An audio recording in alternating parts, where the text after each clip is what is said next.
Hello and welcome to yet another episode of One Take, and this time round our eyes are now focused on Canada. That is because it's in the news, you all must have heard about it, how many people are angry with Canada for not taking action against the pro-Khalistani elements back over there. Because what's happening there is having an impact on what is happening in our country.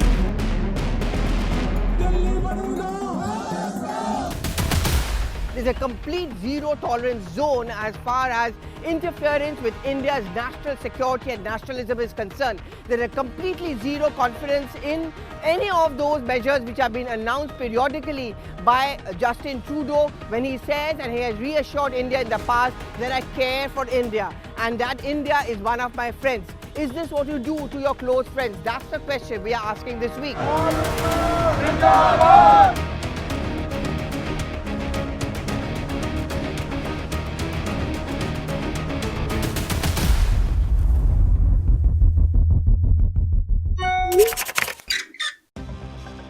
But how can we not talk about domestic politics? How can we not talk about the impact which this latest standoff between India and Canada over the Khalistan issue is likely to have on the political fabric of our country as we move into an election season?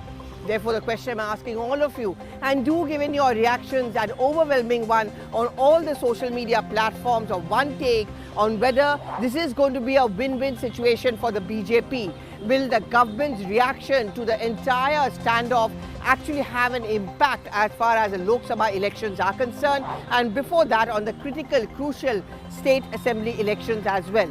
The rider, of course, over here is that the voting pattern for the state level is very different from what happens at the national level. If you remember, at the last Lok Sabha elections, what was seen as a turnaround movement was the Pulwama attack and India's response to it. We struck back, we hit hard, and we made the point that this government, the BJP-led government, was not going to be soft on terror. We are going to show the mirror to the world that India can and India will. And once again, the Indian government is doing pretty much the same to Canada.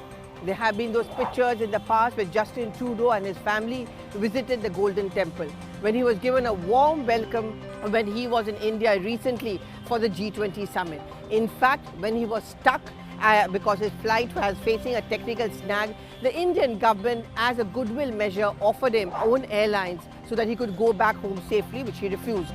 In fact, which news also came out is special arrangements were made for him at the 5-star hotel where he was living very close to where I'm standing for the G20 summit, but he did not accept it because his security officials had concerns over that. You know, Atithi Devo Bhava is something which India believes in. That's a part of our culture. Our hospitality is known the world over, and therefore we spread out and rolled out the red carpet to Justin Trudeau. When we bid him a goodbye, it was with a sense of bitterness and of feeling let down. Because as news came in that, you know, the Khalistani or the pro-Khalistani elements were actually getting shelter and patronage because of his own political compulsions back home, India was hurt, and our Prime Minister raised this topic very strongly and firmly with him. And in fact, he was backed by the other political parties as well, particularly the Congress party. And this is where I'm talking now about domestic politics and the impact it's likely to have on the Lok Sabha elections. Remember the pitch on which the Prime Minister came to power for the first time ever in 2014 of being a strong party, that he's going to offer a strong government. He always would criticize Dr. Manmohan Singh's government as being weak and soft on terror.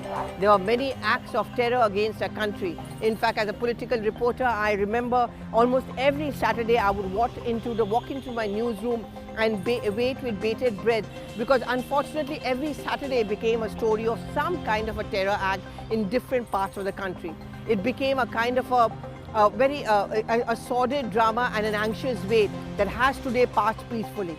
This is something which the Prime Minister also made a reference to recently at one of his public events, when he said that gone are those days when we would all be warned, be careful of any bag, an unclaimed bag lying around you, because for all you know, it may have a bomb. Because we've ensured that we are going to talk tough to our neighbors, like whether it's Pakistan. Of course, this has been mired in much controversy.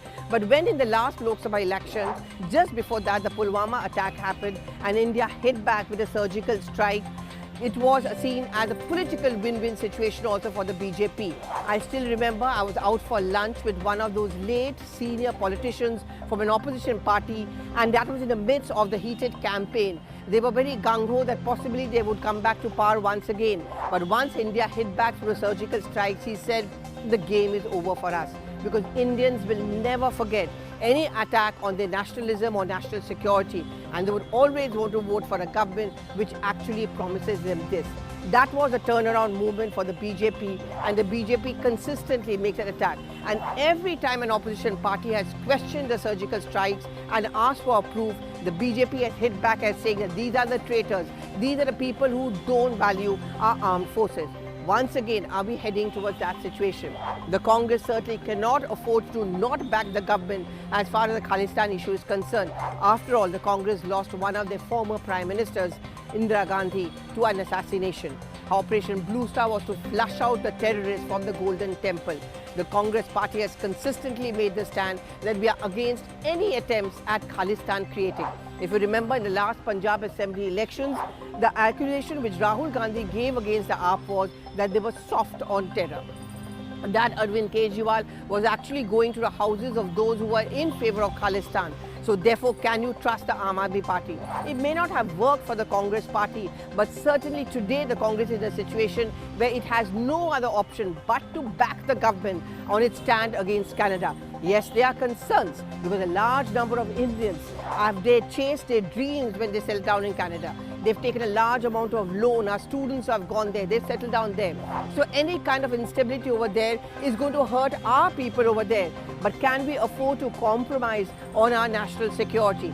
Absolutely not. And the BJP knows that. So as we move closer and closer to another Lok Sabha elections, it's going to be a heady mix of the Ram Mandir, Nari Shakti and India's Sashактikaran. And therefore, India's stand on the Canada issue finds resonance and could find resonance for the people. Yes, there are worries. Their inflationary trends are high. There's concerns about price rise, concerns about joblessness, and there are a very gung-ho united opposition in the name of the India front. It's not that the BJP is not cagey. It's not that the BJP is not doing its calculations. It doesn't want to leave anything to chance. But the BJP is hopeful that once again India's strong stand against Canada, how it's trying to build up a global world opinion, reaching out to America, to UK and to other European countries, that you need to stand by us. Can we afford to back any country which is actually giving patronage to as far as the separatists or the pro-Khalistani elements are concerned? And India certainly has been getting backing from many of the world leaders as well, and we are being praised for that. And it is this praise and it is this perception that India can talk tough on terror, which could be a repeat of the 2014 scenario and that of the surgical strikes, where perhaps it could be an advantage for the BJP. And therefore, I wrap up by asking this question. Do you see the latest Khalistan or the K issue and the Canada issue and India stand on Canada as a win-win situation for the BJP? Is it going to help it, politically speaking and electorally, in the next Lok Sabha elections? Thank you so much for watching. Do give in your reactions on the social media timeline. Thank you once again.